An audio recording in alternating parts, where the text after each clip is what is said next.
Well, welcome everyone to the Resilient Leadership Podcast, where everything we talk about is aimed at helping you lead with a greater sense of calm, clarity, and conviction, even in anxious times. My name is Irvine Nugent, and today, as always, I'm joined by my co-host and collaborator, Bridget Tyre. Bridget, how are you doing today? Well, Irvine, thank you for asking. As always, I'm doing well. You and I were just I don't know, maybe complaining a little bit about winter because we don't like it. But hey, it is what it is. And we are recording in January. So it's cold and it's gray. And that's the way it is. So other than that, I have no complaints. And I'm really looking forward to having this great conversation. So why don't you tee it up for our listeners a bit and give them a little sense of what we're talking about?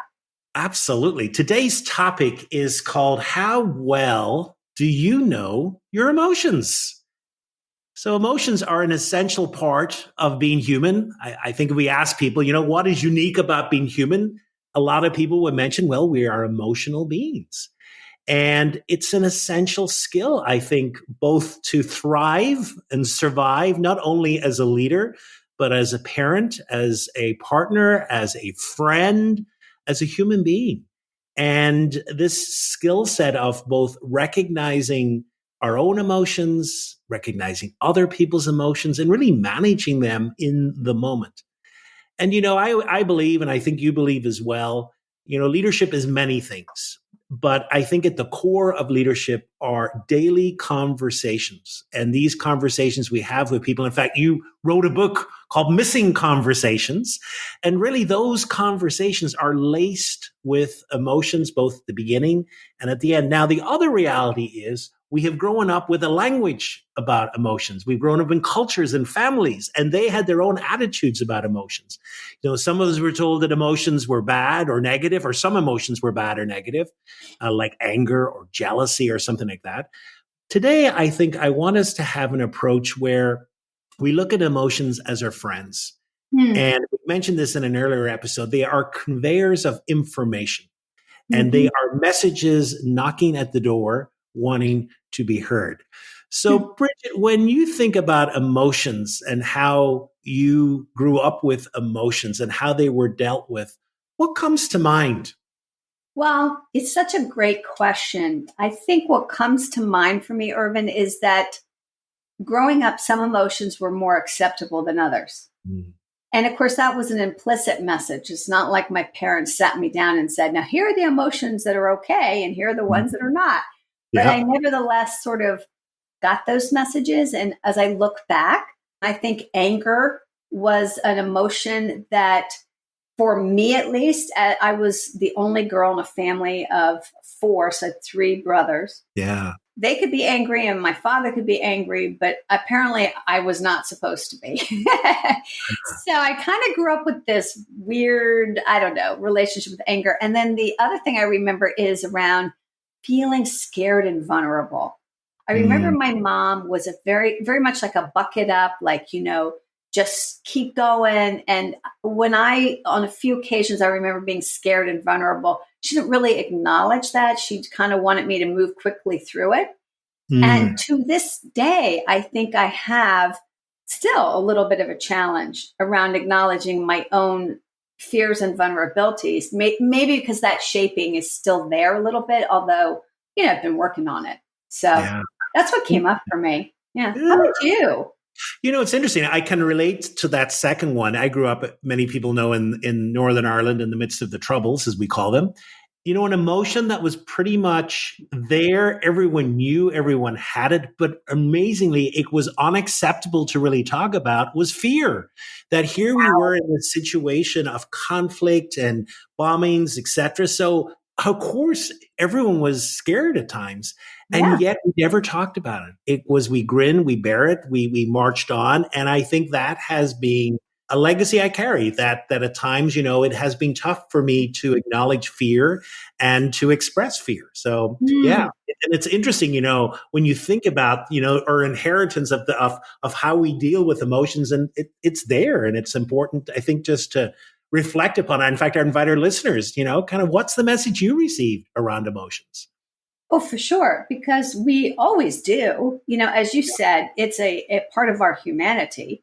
And our parents received messages from their parents about emotions. And so there we go. And what we know is, the brain, the neuroplasticity of the brain is impressive. And Mm, so if yeah. we want to, we can change our relationship and our behavior around certain emotions, although it takes a lot of practice to do Yep. that. All right, but I'm getting ahead of ourselves, I think, because let's start with the basics around defining what an emotion is, because of course everybody's like, oh, I know what an emotion is, but how would you define it, Irvin, or what definition do you find most helpful? Yeah, it's such a great question because sometimes when I'm doing like training sessions, I was like, what is an emotion? Everyone like, I know what it is, but I can't really explain it. So there's one that I found now. It's a little dense. I'm going to warn people, but I love it because I think it's really powerful. And it's from a person called Dr. Paul Ekman. And Paul Ekman really was the grandfather of research around emotions and really has advanced our knowledge of emotions. And he says an emotion is a process, a particular kind of automatic appraisal that's influenced by our evolutionary and personal past, in which we sense that something important to our welfare is occurring and a set of physiological and psychological changes begin to deal with the situation. Hmm. Oh, that's long. Okay. Let me That's break that up a little bit because it really is. So first of all, it's a process. Emotions are not static. They are moving. That's what I love about that. It's a process. And it's this automatic appraisal. So we mentioned this before. We have what's almost like this radar. We're constantly on alert around us. So we are appraising whether we know it or not. And most of the times we are not aware that we are appraising every situation. And that's influenced both by evolution and by our personal past. So as human beings, we've said this before, the impetus is always to survive. And so we're scanning around and our evolution has taught us what threats are and our own personal past. We have experiences growing up. Like I still think, when I mentioned Northern Ireland, when I hear a siren, it triggers something within me. So it's my personal messaging going on that, Yeah, it gets me interesting. triggered a little bit. So our personal past, our evolutionary past, and we sense that something important to our welfare is occurring. So Yeah. emotions are about our welfare. It's about helping us. It's about responding. That's why emotions are so essential in our humanity, Mm. our responses. And what they do is they trigger within us a psychological or a physiological response that helps us, moves us, helps us deal with the situation. So when you think Yeah. about it, our heart starts beating. We prepare because sometimes we may have to fight or flee or we need more information. So all of this, the information is helping us prepare to respond. Mm. So I think, Bridget, there's a lot of important consequences coming from that definition about what an emotion is and what an emotion is not. What comes to mind for you? Well, I really gravitated towards the thing that you said about it is related to something important is happening regarding our welfare. So, Mm, aren't we glad we have emotions? yeah, It's all totally. about taking care of our welfare. But one thing that stands out to me is that emotions have context. They don't just show up out of the blue for no reason. There's a stimulus, there's a Yeah, trigger.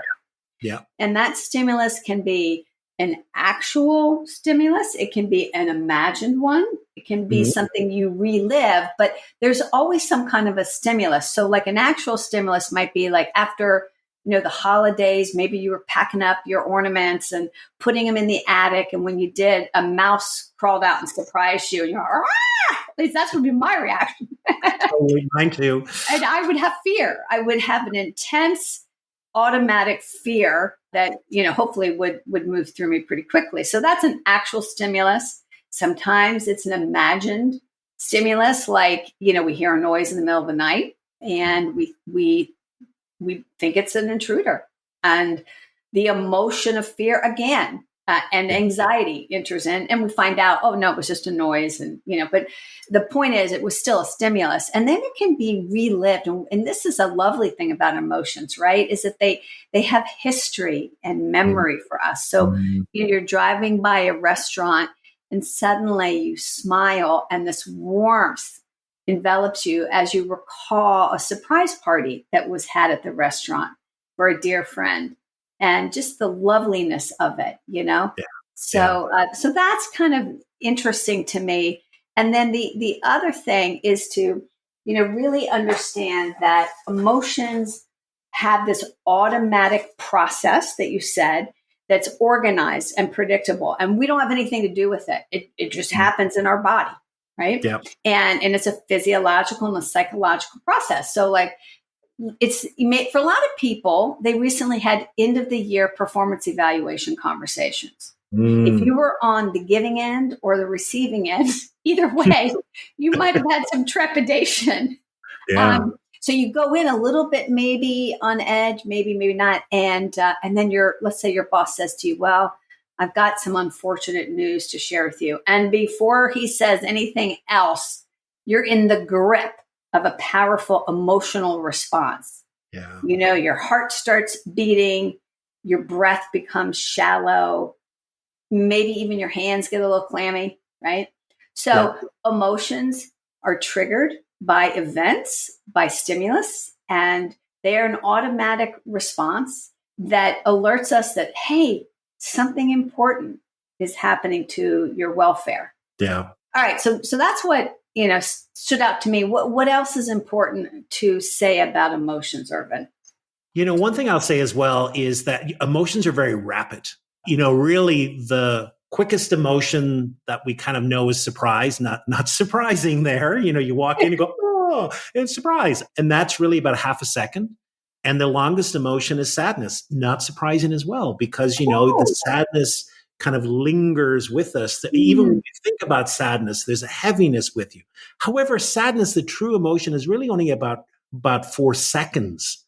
Now, what happens, of course, is the release of all these chemicals, and they linger in the body, and they mm. linger a lot longer. So we get the sense that the emotion is much longer than it actually really is.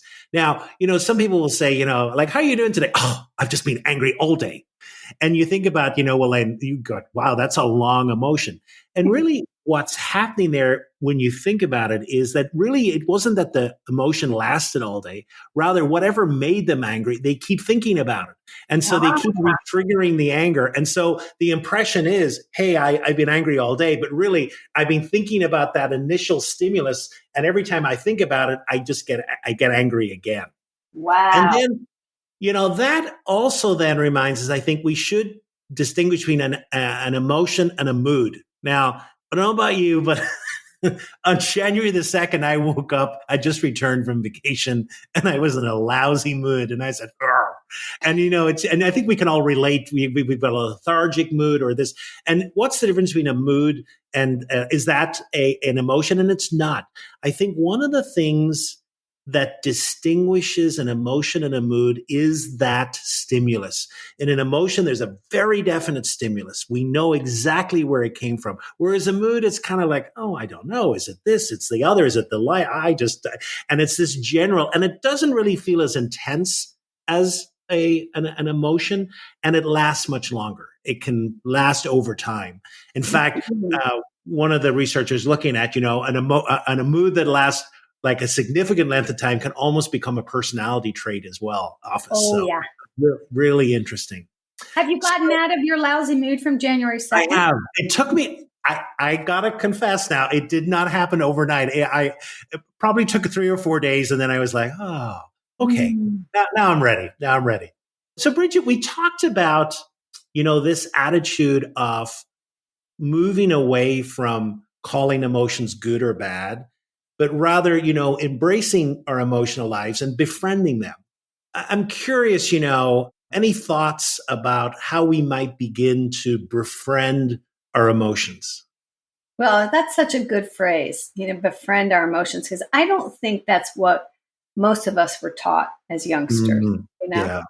Um, so I think it begins with, first of all, just acknowledging that emotions are part of our human experience. I notice that when I ask my clients sometimes, what is the emotion that is present? Sometimes they have a hard time acknowledging it. It's obvious that there's emotion there, but they want to tamp it down, or they tell me how they think, not how they're feeling. But then I think back to what you said about emotions being conveyors of information about our welfare, that remembering that there's a purpose to emotions, right? And so we want to welcome them and be curious because they're trying to tell us something. I think that's pretty cool, right? All right, so let's go through some of the emotions we're all familiar with, and like, what's the message? So let's start with anger, because as I said earlier, that was one that I always sort of have had a held at distance, But anger is really almost always triggered by the desire to remove an obstacle that's in our way. And particularly when we are feeling violated around a value that we hold very dearly. Yeah. So it's intense, right? A lot of times anger is intense. Yeah. And the intensity can get us into trouble. But the anger itself is simply there saying something is in your way and you might need to remove it, right? Might. Yeah. And then there's fear, we've kind of already talked about. So fear is there to say there might be something harmful in your midst, and you might need to fight or flee. Yeah? Happiness. What about happiness? What's the message of happiness? That's like telling us that there's something very wonderful and pleasurable happening, and there's a warmth to it. And it's really there to say, be here and engage with this moment, And then sadness. I found it fascinating when you were talking earlier, Irvine, about how long the actual emotion lasts, and that sadness is one of the longer ones. Did I hear that correctly? Yes. Yeah. And that makes sense. Sadness tells us what matters to us. It's a feeling associated with loss of something or someone that we care about. And it prepares us to grieve. Yeah. How about disgust? Just the other day, I heard myself saying, well, that's disgusting. And I thought, well, that's intense. But hey, disgust is there because it tells us that something physically or morally offensive, right, is in our presence, and we're getting prepared to withdraw from it. Yeah. And then you mentioned surprise, Irvine. And, the message of surprise is letting us know, hey, you weren't expecting this. This was not what you were predicting. Be alert, right? Maybe it's a good surprise. Maybe it's a bad surprise. Yeah. So all that is such great information. Why would we want to do anything other than welcome it and be curious about it, So what do you think, Irvine? And tell us a little bit about how because this is one of the things that you're really an expert in, how you use this kind of understanding of emotions to help your clients. Yeah, I love this aspect of really doubling down and exploring the message. It's interesting. One of the things we haven't mentioned so far, but it's is that sometimes emotions are layered. So sometimes, we don't just experience, oh, I'm in happiness and now I'm moving to this and I'm moving to that. So sometimes it's a blended emotion and we're feeling them together. And I think sometimes for clients, helping them unpack and get to the message, the real core emotion and the message can be very freeing. So for example, I'm recalling a client I was working with recently who for the second time did not receive a promotion that they were expecting. And the emotion that showed up or that they and I said, well, how does that impact you? And what are you feeling? He said, I'm angry and I'm resentful, and I said, so what? And the anger was pointed at a person. And kind of when we've explored that a little bit, they were able, when we talked about anger being an obstacle that needs to be removed, they were focusing on this one person who they believed was the obstacle to that promotion. So that was very freeing for them. But then whenever that had been kind of explored, one of the things then that came in was this underlying sadness. And I think very often in the workplace, sadness is an emotion that is not acknowledged. And I think, and it was almost, he was uncomfortable saying he was sad. And he said, I just don't know what I'm sad about. And I said, well, the message of sadness is loss. So what if, and then it was almost like a light went off and he said, yeah, there's so much loss in this. There's the Mm. loss of my hope. There's the loss of Yes. the imagining of what I was going to tell everyone and the excitement about the promotion. And so that ability to kind of explore the loss just really enabled them to understand, the impact of what had happened and just to sit with it and, spend some time and acknowledge the fact that the emotions were right and they were okay to have, and they were able to release them in time. That's a great example. I'm curious, Irvin, when he was exploring anger you helped him see that he was focusing on this one person who was the obstacle. But in that exploration, was he able to see, oh, well, maybe it's really not all about that person? Or Yes. what? Yeah, Yeah. a bit? Yeah. It was what was very interesting. And one of the things that happens with emotions, when we feel a tense emotion, the only data that we're willing to receive when we're in the midst of it is anything that confirms our thinking. So for him, the only, and kind of as we worked through that, it was like, oh yeah, I've been fixated. The only thing that I'm accepting is everything that confirms my bias here, that this is the obstacle, this person's the obstacle. And he said, there's a lot of things. And I think that Mm, is only possible at times when we've moved out of the emotion and we can look back. yeah. It's hard in the midst of the emotion. It's Oh, very yeah. skilled to be able to kind of, say, well, what other data but sometimes when we look back, we can really see, okay, I was only really accepting anything that confirmed what I thought was right. Interesting. But somehow, well, you, I'm sure, listened and affirmed his emotion. You didn't try to talk him out of it. And I think what you're saying No. is that doesn't work. Like, it Yeah. doesn't work to talk somebody out of an emotion or to talk yourself out of it.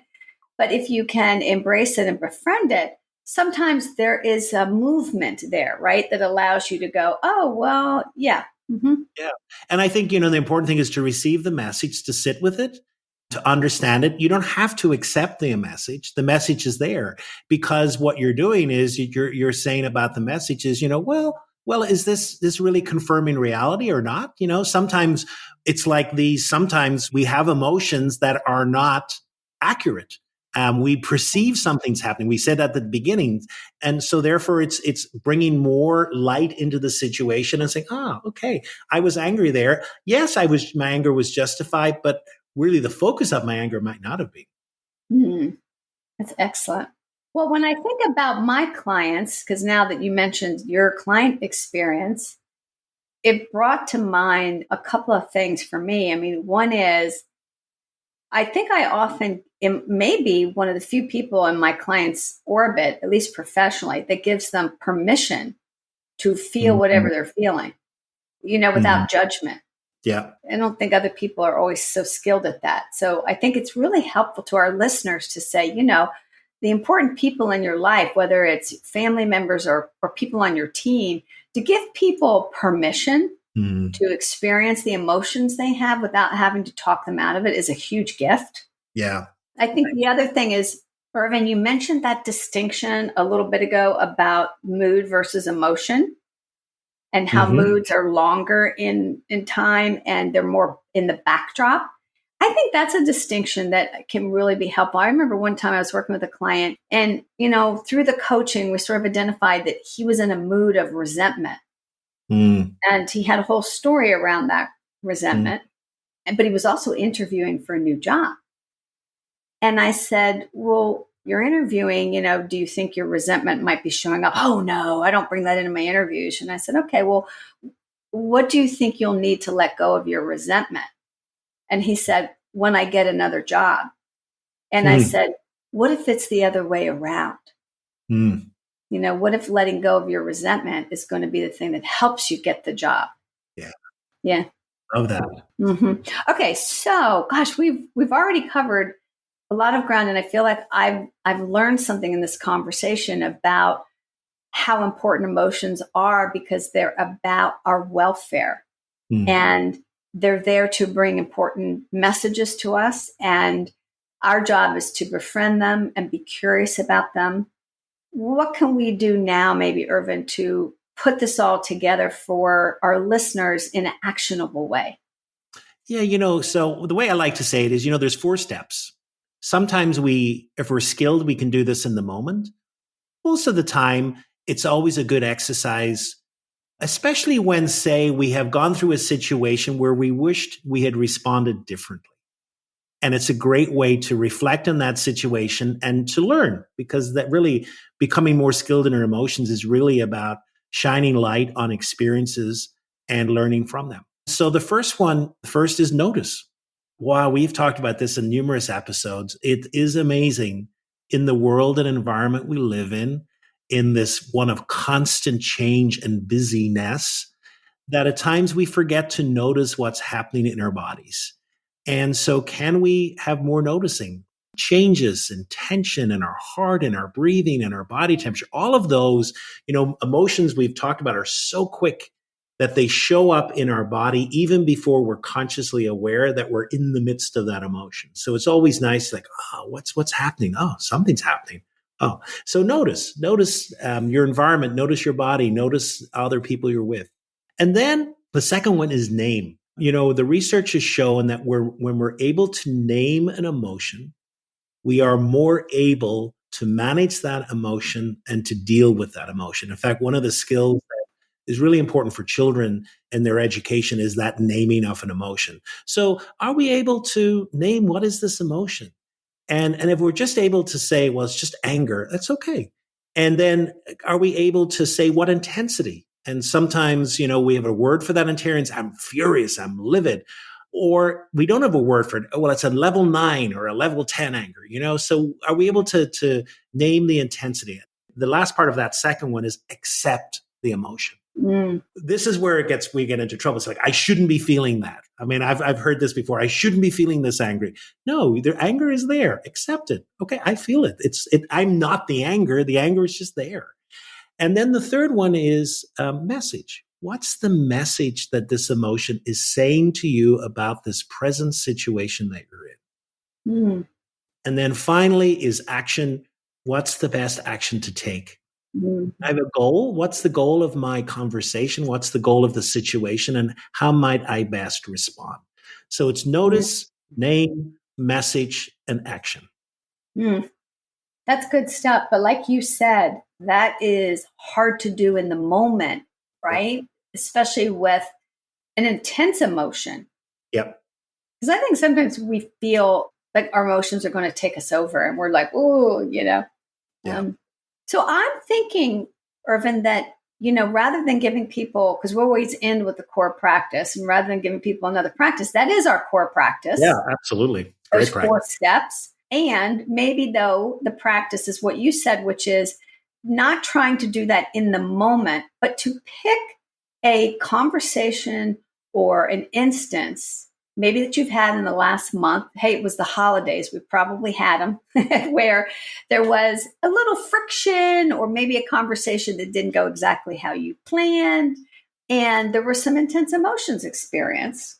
And to take that and then use those 4 steps to learn from it, So I'm thinking of, I had a conversation on my birthday with a loved one, and it didn't go as planned. It got a little emotional, a little intense. And I'm really curious about that. And as I was listening to you, I'm like, I'm going to use these steps. I'm going to start with what did I notice? Now I'm noticing in hindsight. What did I notice was going on with me, inside of me, and with the other person? And can I name the emotion or emotions that I was feeling? And could I maybe take a shot at naming what the other person was feeling? And what was the message of those emotions? And then that last thing, the action, what action did I take? And might there have been a different action? Yeah, I'm going to use that. So thank you, Irvine. My pleasure. Well, I've really enjoyed this situation. I love talking about emotions, and we've explored, how essential they are to our humanity. We've gone through a little definition, and from that, we've highlighted, emotions are a process. They correspond to our background or personal experience, reflects upon that. They move us to action, and they're there really because something significant to our welfare is present. And we've gone through this 4-step process. So hopefully everyone is leaving this episode with a little more curiosity about their emotions. And hopefully you can make some good friends. It's a new year. Maybe 2024 will be the year of making friends with some of your emotions. And as always, we want to thank you for listening. I was just looking at some of the listening charts this past week, and we hit the charts Norway and Cyprus. So if you're listening from Norway or Cyprus, thanks for listening in. And we continue to be in the top 50 of the US podcasts as well. And so we just want to thank you for your support. We're thrilled of the many messages of support that we've got, that these conversations are meaningful for you. As always, if you have suggestions, please reach out. We're always open to suggestions. We want to be as relevant as possible for you. And Bridget, thank you once again for another wonderful conversation. Thank you, Irvine. I learned something new. I do every time, and so appreciate it. And look forward to our listeners joining us for next time. And our topic for next time we've actually chosen, which is the art and science of failing forward. So we look forward to that one as well. Yeah. All right. Take care, everybody. Well, thank you, everyone. Bye-bye now. Bye-bye.